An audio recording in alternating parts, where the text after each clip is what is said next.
riesgos electorales y conflictividad social es el tema que vamos a tratar el día de hoy. Y nuevamente está con nosotros aquí en el set de televisión el señor Aldo Guamán, el especialista en conflictividad electoral. ¿Cómo está usted? Bienvenido a JN Noticias. Gracias por la invitación. Ustedes han elaborado una serie de mapas sobre estas elecciones municipales complementarias donde detallan la conflictividad electoral que existe en cada distrito, ¿no? Son 11 distritos. Así es, son 11 distritos que este 2 de julio van a participar en las elecciones municipales complementarias para elegir a sus autoridades.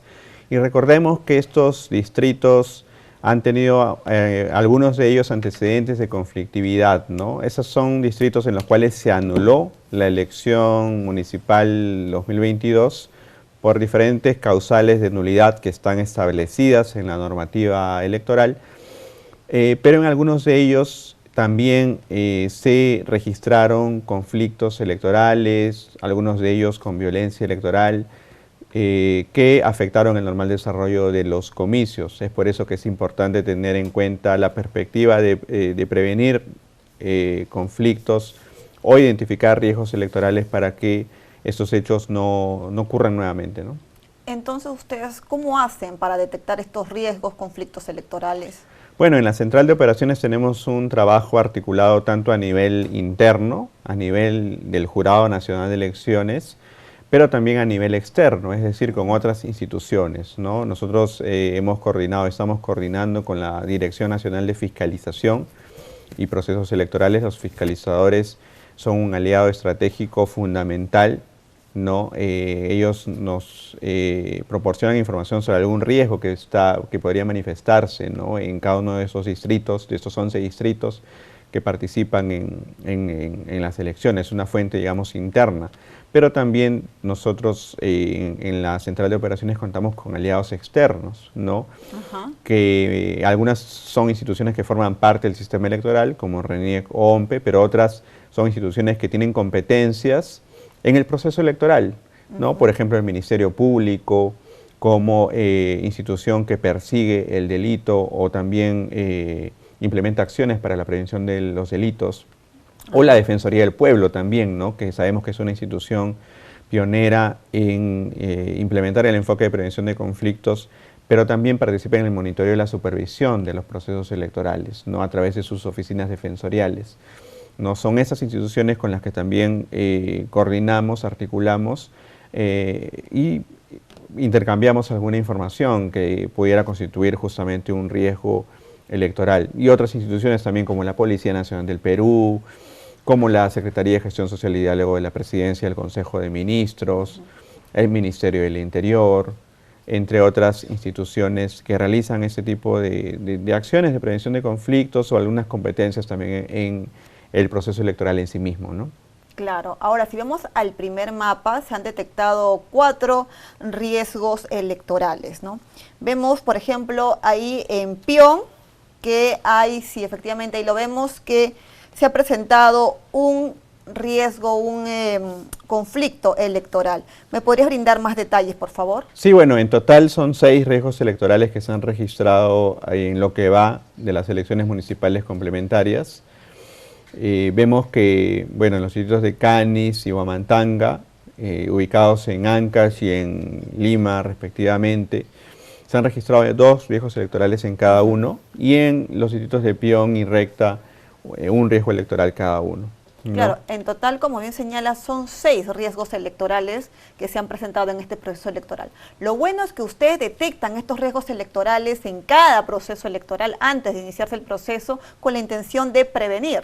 Así es, ¿no? Los riesgos, lo más importante es identificarlos con la mayor anticipación posible. Exacto. ¿No? Sabemos que hay un tema de incertidumbre de lo que pueda ocurrir el día de la jornada electoral, pero hay situaciones que sin constituir un conflicto electoral propiamente dicho, ya son posibilidades de que pueda haber un conflicto, son conflictos potenciales, digamos, ¿no? Eso es un riesgo electoral.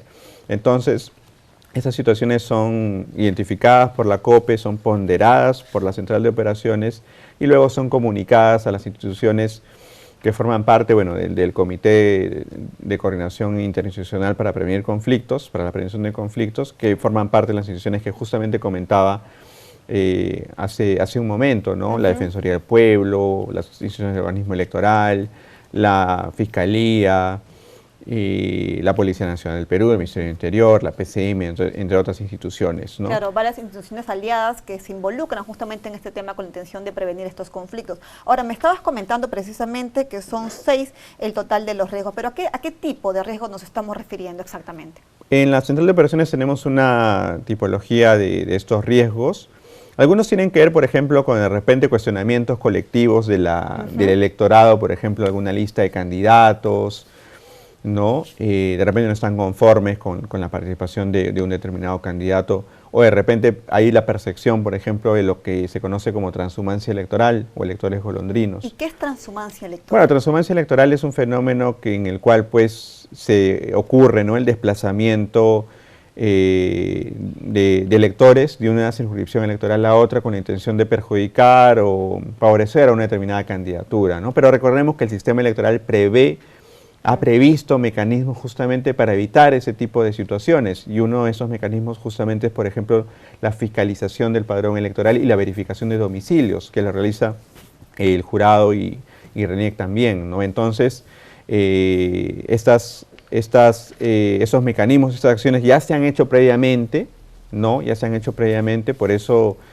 esperemos que estos riesgos pues no constituyan una afectación al normal desarrollo de las elecciones, ¿no?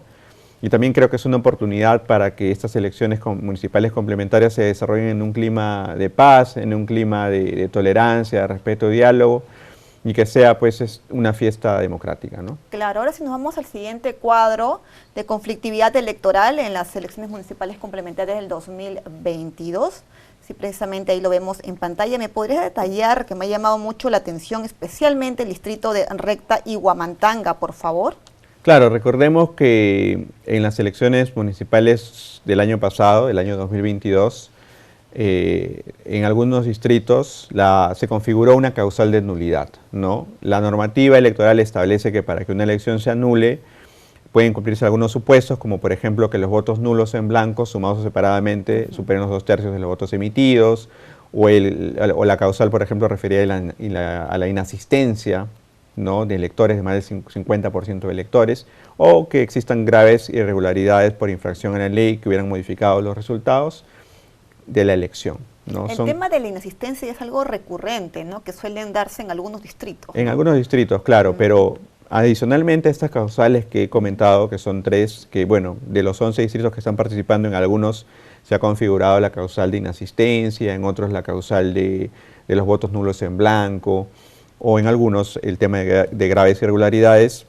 En esos 11 distritos, en algunos, en 5 para ser exactos, han habido hechos de violencia electoral, de conflictos electorales violentos, ¿no?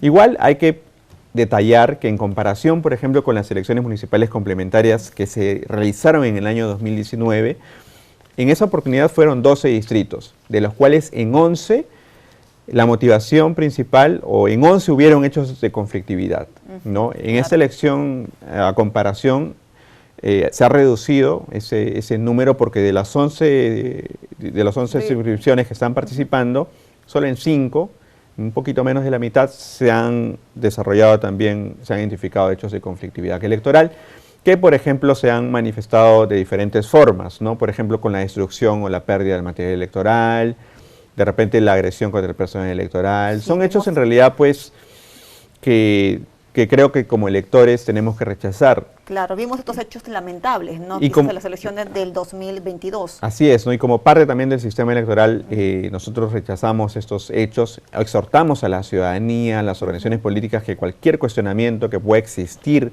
en el marco del proceso electoral se pueda canalizar por las vías que establece la normativa, ¿no es cierto? Porque hay vías establecidas en la normativa para canalizar justamente este tipo de hechos o de cuestionamientos. Claro, ahora si nos vamos finalmente al último cuadro, donde podemos ver los antecedentes de conflictos electorales, quisiera poner énfasis en Pion y en Canis, por favor, porque en Pion está desde el 2002.